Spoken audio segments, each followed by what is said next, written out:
और मेरे हल्के में ऐसे बंदे को नवाजा जा रहा है जो कि एक नामवर दहशतगर्द तूतक वाक़ये में वो मुलविस,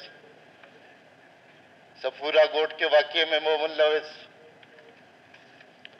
जो भी गंदा काम, जो भी मर्डर हुए हैं बलूचिस्तान में, ज़्यादा से ज़्यादा उस बंदे का एफआईआर किसके ऊपर हुई है। तो हमने असेंबली का रिकॉर्ड बताया कि इस शख्स पे एफआईआर हुई है। तो अब अगर अपने ज़ाती इख्तलाफात को हम इधर असेंबली की जीनत बनाएं, बगैर किसी सबूत के जिनका जिक्र कर रहे हैं वो इनके खिलाफ इलेक्शन लड़ते हैं, आप इलेक्शन ट्रिब्यूनल में उनको चैलेंज करें, उनके नॉमिनेशंस को चैलेंज करें, आपके पास कोर्ट ऑफ लॉ मौजूद है, वहाँ पर उनके इलेक्शन नॉमिनेचर को चैलेंज। जैसे बजट की बातें हो रही हैं, बहुत अच्छी बातें हो रही हैं। सबसे पहले मैं कहना चाहूँगा कि मैं अपने हल्के से मुंतखब होके आपके सारे फॉर्म 45 से लेके 49 तक लेके आ गया हूँ, लेकिन मेरे हल्के में मेरी एक स्कीम भी शामिल नहीं की गई, जो सरासर नाइंसाफ़ी है मेरे हल्के की आवाम के साथ। और मेरे हल्के में ऐसे बंदे को नवाजा जा रहा है जो कि एक नामवर दहशतगर्द तूतक वाक़ये में वो मुलविस,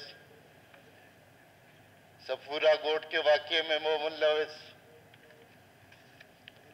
जो भी गंदा काम, जो भी मर्डर हुए हैं बलूचिस्तान में, ज़्यादा से ज़्यादा उस बंदे का। आया ऐसी क्या मजबूरी है गवर्नमेंट बलूचिस्तान की कि उसको नवाजा जा रहा है? ये मेरे पास इधर ही पेपर पड़े हुए हैं।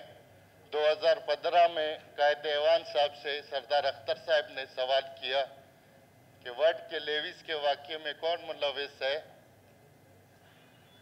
जनाब साहब ने खुद जवाब दिया है कि वो हमारा खुद शफीकुर रहमान उसमें मुलविस है, उसके ऊपर कार्रवाई होगी। आया मैं पूछना चाहता हूं उसके ऊपर क्या कार्रवाई हुई और उसको किस वजह से नवाजा जा रहा है? उसने बलोचों को कत्लेआम किया, इस वजह से नवाज रहे हो आप? उसने हजारों को कत्ल किया, उस वजह से आप नवाज रहे हो उसको? हमारे लेविस के जवान शहीद किए, इस वजह से आप नवाज रहे हो उसको? क्या वजह है? जनाब स्पीकर, मैं चाहता हूं कि ये 2 पेपर्स हैं मेरे पास, ये रिकॉर्ड पे लाने चाहिए। ये जीआईटी रिपोर्ट है सफूरा की, जिसमें शफीक का नाम है। ये वो सवालनामा है जो अख्तर साहब ने किया है। वजीर दाखिला थे सरफराज मुफ्ती साहब, उनका जवाब है। इसको ऑन रिकॉर्ड लाया जाए और ये नाइंसाफ़ी मैं बर्दाश्त नहीं करूँगा और मैं वॉकआउट कर रहा हूँ। मेहरबानी सर। मेंबर ने मेरा नाम लिया है तो let's correct the history first. मेरे साथ एमपीए थे और उन्होंने एक सवाल डाला था और सवाल में एक एफआईआर के हवाले से सवाल था कि एफआईआर किसके ऊपर हुई है। तो हमने असेंबली का रिकॉर्ड बताया कि इस शख्स पे एफआईआर हुई है। तो अब अगर अपने ज़ाती इख्तलाफात को हम इधर असेंबली की जीनत बनाएं, बगैर किसी सबूत के जिनका जिक्र कर रहे हैं वो इनके खिलाफ इलेक्शन लड़ते हैं, आप इलेक्शन ट्रिब्यूनल में उनको चैलेंज करें, उनके नॉमिनेशंस को चैलेंज करें, आपके पास कोर्ट ऑफ लॉ मौजूद है, वहाँ पर उनके इलेक्शन नॉमिनेचर को चैलेंज करें, लेकिन अनफॉर्चुनेटली वहाँ नहीं किया गया। मैं आपसे कहता हूँ कि वो एक साबिक वज़ीर आला का बेटा है, मैं उसका तर्जमान नहीं हूँ, लेकिन ये मुनासिब बात नहीं है कि आप असेंबली में किसी पर कत्ल गारत का इल्ज़ाम लगाएं। इससे बड़ा फोरम कोई नहीं है बलूचिस्तान में। अगर इस तरह बगैर किसी तहकीक के, बगैर किसी सबूत के मैं खड़ा होकर जावेद मैंगल का जिक्र कर दूँ, मैं खड़ा होकर कह दूँ कि जो डॉलर्स जहाँ से जा रहे थे, जो सिंध रेंजर्स ने पकड़े थे वो किसके थे, so it so on, there are 1000 stories to tell. तो हम एक दूसरे को इस सब जानते हैं, ये ट्राइबल सोसाइटी है या कुछ किसी का छुपा हुआ नहीं है।